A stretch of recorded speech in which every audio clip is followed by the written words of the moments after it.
Hi guys, and welcome back to Structured Digital Learning with Cindy Q. In our previous videos, we created our content for ELA, which had spelling, grammar, and comprehension. Now, I want to jump into creating our learning management system, our LMS. So let's not waste any more time. Let's grab our favorite cup of coffee, tea, beverage of choice, and let's get planning. Our learning management system, our LMS, is going to have two parts. We're going to have Google Sites and Google Classroom. Our LMS, Google Classroom, is going to become our teacher storage. It's going to be used just by us so that we can upload our content, our assignments, our activities for our students, which they will then access through Google Sites. That's going to be our functional LMS for students to go and get all the work that they need. Let me show you what that looks like. Welcome to my digital classroom. This will be where my students will be navigating in order to get their content for their assignments. I've broken down my page into sections. I have my home page, ELA, math, and science. This is my home page. I will add more content down here, some simple information for them, such as the times that we're meeting, the link to our Zoom or our Google Hangout, so that they just click on that and it takes them to where they need to go to. My ELA page. I have it sectioned off as Monday, Tuesday, Wednesday, Thursday, Friday. That's where I will put the work that they need to complete. It will be via hyperlink, which will be connected to Google Classroom. So in order to avoid them having to go through all the content I have within Google Classroom for Monday, I will just put it here and break it down for them, make it a bit easier. This is one of the pages. This is the style I used for my upper grades. For my younger students, I will actually be using this style, where I have it sectioned off as Monday, and I will put all of my Monday content there. I will put this hyperlink here for their assignments.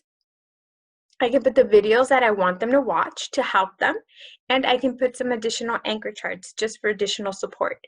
And it'll just be Monday, Tuesday, Wednesday, Thursday, Friday, and I will have all the information there for them. So how do we create a Google Sites? Let me show you how to get that started. Okay, the first thing you need to do is head on over to your Drive. Within your Drive, you have that little new button right here at the top, and you're going to click that. It's not going to show up here, so you're going to come down and you're going to put your cursor over the More arrow. Here, you're going to have more applications that are within Google. And if you keep going down, it'll show up Google Sites. You'll click on that one and it'll open it up for you. Once you're in Google Sites, this is what you'll get. You're going to get a blank template, which then you can start creating and making it your own classroom as you want. You'll have to title your site, title your homepage, and when I click on title my homepage or put my cursor over this top border, I can see that it allows me to change my image.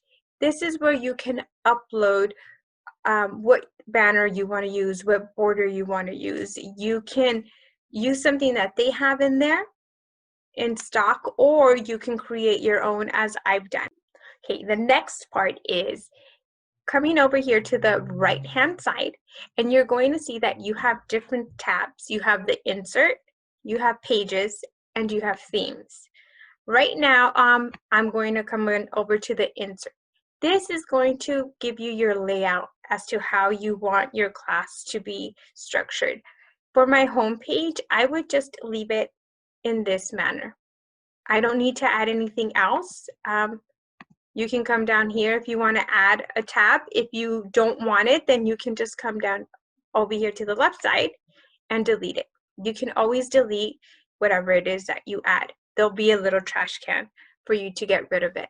Okay, you have different options for your layouts. You can add images, you can add a text box, you can embed a video if you want. Now, to add the additional class sections for your classroom, you would come over to pages. You're going to have this one's already here. This is your home page. If whatever you've added, it's there. You want to add more tabs to it because you want your ELA, your math, your science, your social studies. You're going to click on New Page. Title it ELA. Click Done. Now it changes it. Here's your home page. Let me go ahead and change that so that they show up different. Miss Q, that's my home page. I have my ELA page over here. And I want to add another page for math. So I'm going to click the addition sign, math. Click Done. Science, done. Social studies, writing, whatever it is that you want to add, and your tabs will come up on this side. You can always change the directions by coming over to the settings, and the navigation you can switch. You can move it around. So if you want it to show up on the side, then it'll show up on the side. Here we go. They have to click on it and then you can see it. For my little ones, I don't want it there. I don't want them to start looking, playing around with it. I want it to just be visible for them. So I like to keep it on the top. Makes it just easier for them and for parents. I don't want to add any more anxiety. So here I am in my ELA homepage. That's my top screen where I'm going to put perhaps my sight words for the week for my students, where I'm going to maybe put work that they've created later on in the year. Maybe I want to have a student of the week. This is where I would have that student of the week. Use that as you would use your classroom walls to show their work, to let them know that this is their classroom. Now, this is not where I'm going to put my weekly work. For that, I'm going to add a subpage. So I'm going to put my cursor over ELA and 3 little buttons will show up on the right-hand side. I'm going to click on the 3 buttons and I'm going to click Add a Subpage. Now I'm going to name it Week 1. You can put it by week, August 24th through whenever the week ends, and then keep adding your weeks like that. For now, I'm just going to put Week 1. And it pops up here. It's separate from my ELA. This is my Week 1. So here, I can come to Insert, and I'm going to put in my work, my Monday, my Tuesday, my Wednesday. And I'm going to label it already. Now, I'm going to put in my Monday, Tuesday. What I did for that was I went online, I did a quick search for days of the week. I found the days how I wanted them to be, very colorful. I did a screenshot of each day. I saved it into my folder, into my drive, and now I can find it really quickly when I click on the little addition sign. So I'm going to add that here. It's too big to fit, so I'm going to hover over it and this comes up. These little tools come up. I'm going to click uncrop and it makes it fit. That's it. That's all I have to do there. Now I want to add Tuesday. I'm going to click on the addition sign again, upload, and add Tuesday. Same thing. It's too big. I'm going to click on uncrop, and I'll do that for Wednesday, and I'll do that for Thursday, and I will do that for Friday. Now, I don't have to keep doing this every time the week changes. I'm going to show you right now how you can just duplicate the page, if that would work, and make your life easy. Okay, so I've completed this. I'm going to come back over to Pages because I was on Insert when I was adding my tabs. So I'm going to come over here to Pages. Now I'm going to hover over Week 1, and I'm going to hit Duplicate Page. It's going to be, I don't want it to be Week 1. I want it to be Week 2. And it's already there for me. Monday, Tuesday, Wednesday, whatever it is that I had, we'll just go ahead and duplicate on over to the next page. Then Week 3, I want to have it ready to go. Duplicate it one more time. Week 3, get rid of this. If it let me, we'll get rid of that. And there we go. week 3. Now we have to come back up here and change it to week 3. Come back here, change it to week 2. Just remember to go back and do that. I've done it a couple of times where I forget, but my students are very quick to tell me you have the wrong week or the wrong date up here, but the information for us, our work, our assignments are different than the ones last week. Now, I have all 3 up here ready for you to see, but let me show you what the students will be watching before I go into my next thing. When you click on preview, you get to see what your students will be seeing. So our home page, then they click over to ELA. If you notice, when you click over to ELA, you see week 1, week 2, week 3. In science, there's no arrow going down because we haven't added any pages. And here's math, the same thing.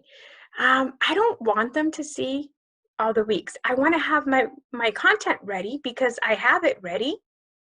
So I want to have it up on my screen on my classroom, but I don't want students to access that yet. So all you have to do is come back down here, go to the 3 little dots and hit hide from navigation. I only want to show week 1. So I'm going to hide week 2 and week 3 from navigation. It's already ready, but I don't want students to have access. So this is what they will see. Week 1. They click on week 1 and it takes them to just week 1. The other weeks are still there on your end, but not there for them to click on. This is one of the functions that I like. This is how you're managing your learning management system. You have full control of what you want to project. For science, I want to add stuff to science, right? It's not there. Oh, wait, I don't want science there. I want science below math. Well, let me come on over and move where I want it. I want to move this page to be before science. So all I did was I held the page and I moved it to the top. It's going to put the pages in the manner that you add them. So right now, if let's say I want to add another page, let's do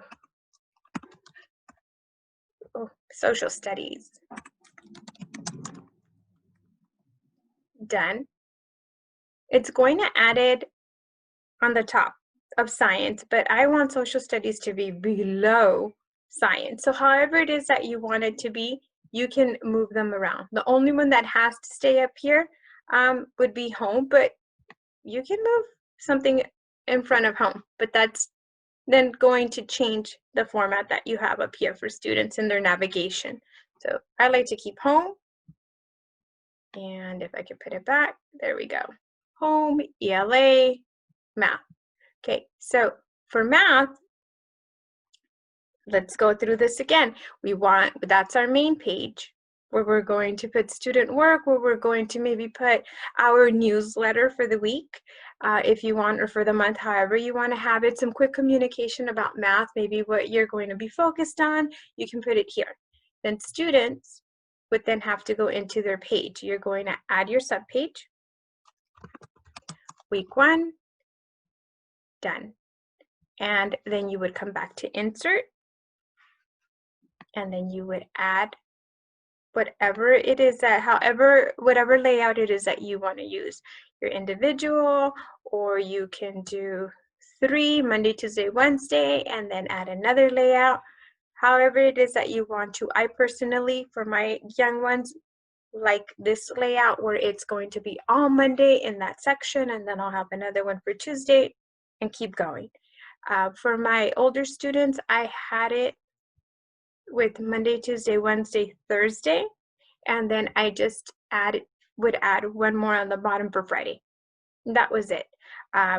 It was a bit easier for them to be able to see everything in one spot. They weren't overwhelmed. For my little ones, they might be overwhelmed to see all the days of the week together like that. And then they would have to go down to look for their notes. I don't want that for my little ones. I want to make it as easy as possible. For your older students down here, you can add your videos, you can add your notes, whatever it is that you want to give them that extra assistance with. That's how you create your Google Sites. So now how am I going to use Google Classroom with Google Sites? Let's head on over to our Google Classroom at this moment. I'm in Google Classroom and I'm going to start uploading the content that I've already created for my students, those activities, those asynchronous and synchronous activities. I'm going to put them up here in order for me to link them onto Google Classroom. Remember, I mentioned that I only use Google Classroom as my teacher file cabinet. Students, the only time that they come in here is when I link them to the classroom in order for me to be able to give them access to the work through Google Sites. But other than that, this is my teacher cabinet file, my teacher storage. Students don't come back here after our first time when they log in with the link so that they can be part of my class. Okay, so from here, we're going to go into classwork so that we can start creating our weekly work that we're going to attach into our Google Sites. So let's go ahead and click on classwork. Here in classwork, you can see that I've already created the August 24th through 28th section, the August 31st through September 4th section. Pretty much all I did was I clicked on create and my topic. That's all that is. So my next one would be September, what would that be? 5th, 6th, 7th through 7th, 8th, 9th, 10th, 11th through the 11th, okay? Oh, I should put September in front of that, but I don't have to, but just to put it in there, if the computer would let me do that. September, okay, September 11th, and I'm going to add. Now I have my weeks, and this is something that we're all familiar with. Now, I'm going to start putting in what I have for week 1, which is down here. I'm going to move it to the top so it's easier for me to work with, just for now. And then I can move it in whatever order I want, but I like to see what I'm working with first. So as you can see, I clicked on it, and I already have something in there. I already put my spelling test in there. I want to add more to it. So let's create another assignment. And let's see, what do we have in our drive? Remember, we already created things for ELA. Let's go over to our drive and see what else we can add. I believe we have a spelling activity we can put in here. Let's see, my drive.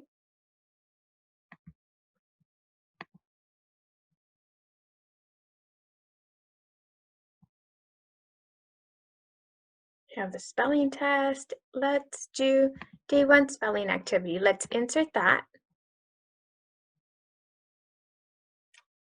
And I'm going to put day 1 spelling, and that's it. I'm going to come over here, and because it is day 1, I want it turned in by the end of the day, and I will put a time. That way, if it's late, if they've turned it in after 3 p.m., it'll show, and I can let mom and dad know it was late. They're still getting full points, but please work on making sure that they get the work done before the end of the school day. If it's homework, then you would make it maybe by the following day in the morning before class starts. So let's see, we have due date, topic. This is important. I want this one to be in the first week that I'm giving work. So August 24th through the 28th, always make sure you have your topics. You see the other topics we've created, which are just the the following weeks that are coming. Okay, so we want it for our first week, and we click assign. And now it shows up here. On the students' end, it doesn't look like this. It just shows them their work for that week. And once they've completed it, it grays it out so that they know that it's done.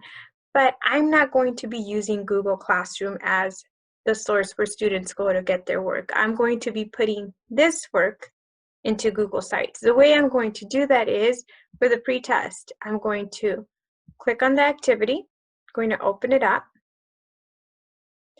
not like that, view assignment down here, and I'm going to take this URL, I'm going to do a Control-C for control copy.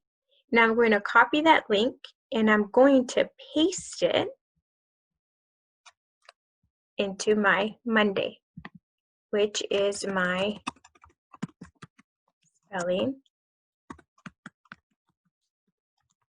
pretest.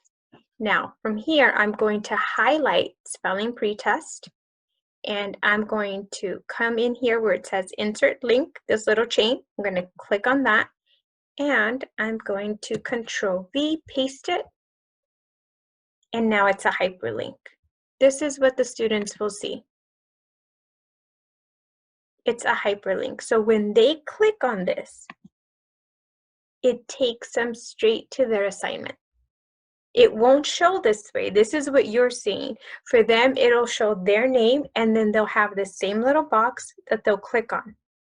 And now they know that that's what they have to complete. That's their spelling word. They don't have to navigate the system in this manner where they're going to see all of their work, if I can get to it, but they're going to see all of their work tacked on.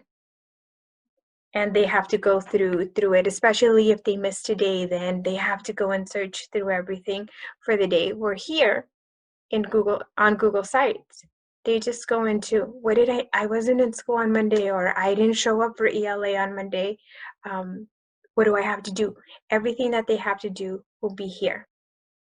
I will be able to add the next assignment that we had, which was the spelling word activity. Ooh, I'm moving all over. Here we go. Spelling. We're going to do the same thing. We're going to open it up. We're going to click on View Assignment. All your students' names will be showing up here. I don't have anyone in my classroom yet. School hasn't started. So all their names will show up here, and then you'll be able to see who's completed the work when you go into Google Classroom on your end. Let's take that URL again, Control-C.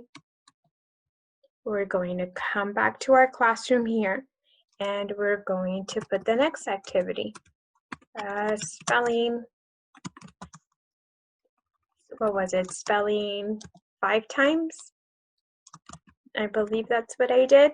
Spelling 5 times. I'm going to highlight it, click on that insert link, Control-V, apply. Now it's a hyperlink. Let's take a peek. Here we go. Now they have 2 hyperlinks. They'll click on the next one and it'll take them to their assignment. Nothing's showing up again because I don't have anyone in my classroom, but that's what they would see. And that's how we're going to use what we have in Google Classroom into Google Sites. This seems a bit easier to navigate. And like I mentioned before in my earlier videos, this came about because my students were telling me that Google Classroom was becoming a bit overwhelming for them, having to see everything that they had, especially if they missed a day or 2, which was happening a lot in the beginning. They were becoming overwhelmed. And with my older students, we had 1 classroom for ELA, 1 classroom for math, 1 classroom for social studies, and that meant I had to keep going to every single classroom. When I went into Google Sites, I only created 1 classroom and I put all my content in there. It made life so much easier for me instead of having to go to different sites, to different classrooms and click and add. And I'm not sure if you remember, I mentioned I had a 5-6 combo. So I had a 5th grade and a 6th grade. So instead of 4 classes, I had 8 going at the same time. And there was a lot of confusion on my end. This helped make life a lot easier for me, using Google Classroom as my teacher file cabinet and Google Sites became a lot easier for my students to navigate and find their work. If they missed a week, I would leave 1 week open, and then the new week would be there. So if they had missed any work the week before, they still had an opportunity to make it up, but they would only get half credit. I would take a couple of points away if needed. You can be lenient, or you can be as strict as you want with this. In the beginning, I like to be very lenient. Toward the end, I became a bit more strict with timelines. You need to make sure that you get your work done. But this did help them. I'm hoping that it helps you as you start getting ready for your distance learning and putting in all your work that you've already created. Now, I do want to show you Sparks and how to create these borders from the back that I have in my background. So let me show you how I did that. To create my banners, I had to go to Adobe Spark. I have the program, so I have access to it, but if you don't, you can get a free subscription to it. So just click on over on pricing. From here, it'll show you the different prices that they have and what you can do. Go ahead and click on the free get started. No credit card required, or you could do the 2 months for free. That's up to you. And then just sign up with the Google with your Google account and create it. Once you're in there, you'll be able to see all the templates that they have, everything that you can work with, and then you can start creating your own backgrounds that you want. Click banner when you do that. So these are just some of the things that they have within the program. And again, you can do it for free. You can also go and buy some that are pre-made, but you don't have to. I'm showing you another option where you can create your own. To add a little bit more to it, I ended up putting in my Bitmoji. So here I am. It's a Google Chrome extension, so go to Google Chrome extensions, type in Bitmoji, and then you'll be able to log in. If you don't have a Bitmoji yet, then you can create an account and then you have access to it. So then whenever you log in, I'm going to open up a new browser. It comes up on the top. You see right next to the little puzzle piece up here. This is for your extension. So if it's not showing up, that must mean you don't have it pinned for it to show here. So click on the little puzzle piece. If you want it to be showing, then you click on pin, and when you want to use it, you just click on it. And then you just type whatever it is that you want to type. So for me, I could put school, and here we go. We get a lot of different options. Back to school, see you in class. For my science one, I put shark. So that's how I ended up in the shark costume for the science. Flower, whatever it is that you want, and then it comes up, and then you can plug it in to your banner. In order to save it, you just double click on the picture, and it tells you here, right click and choose copy image. So just right click on it and then copy image.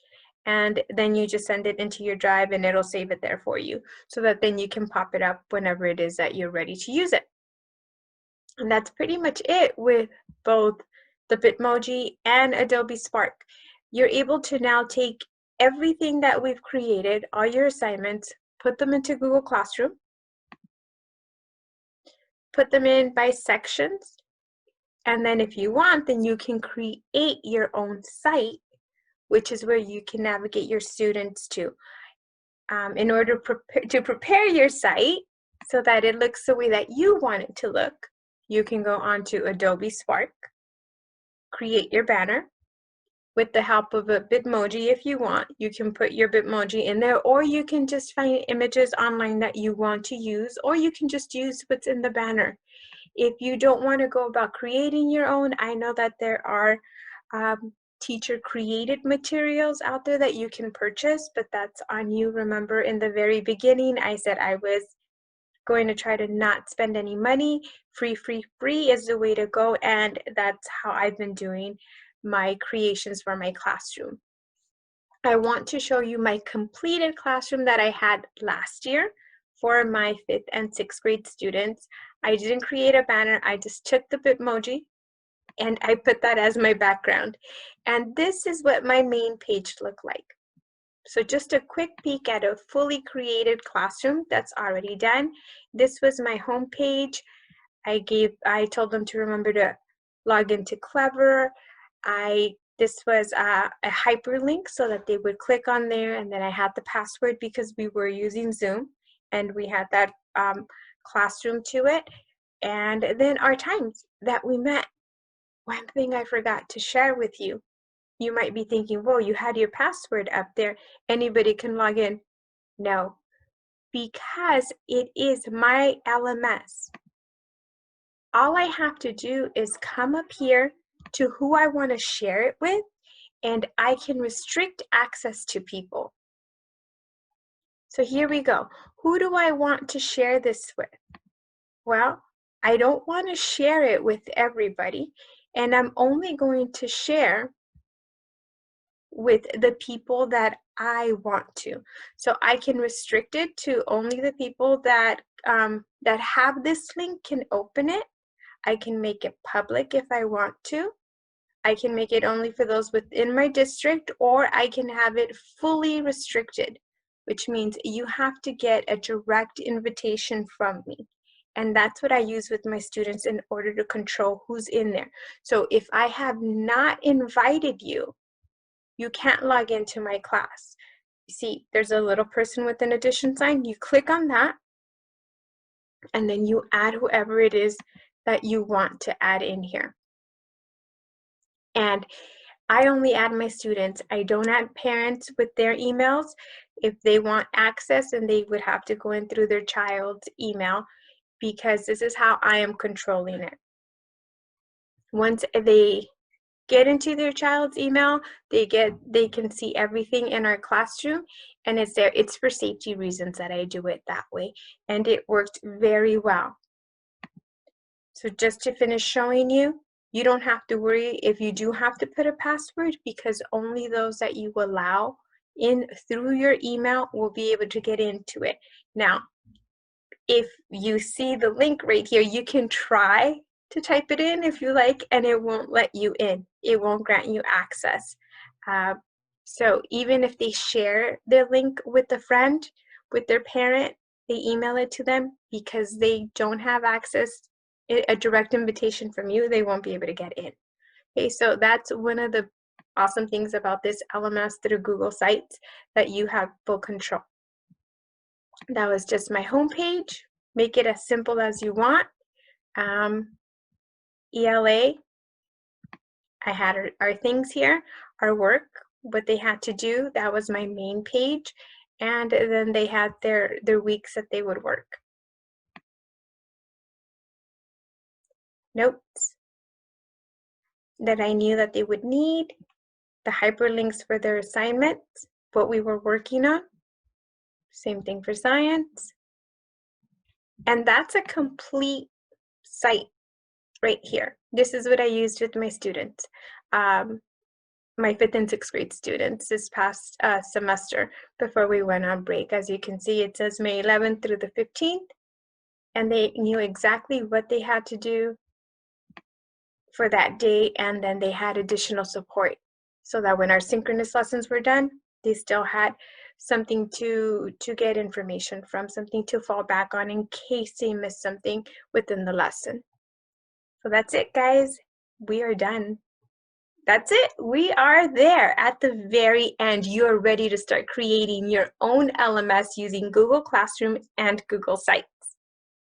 So it's that time for you to refill your favorite cup of coffee, tea, beverage of choice, and start planning your Google Sites classroom. I'll see you next time on Structured Digital Learning with Cindy Q.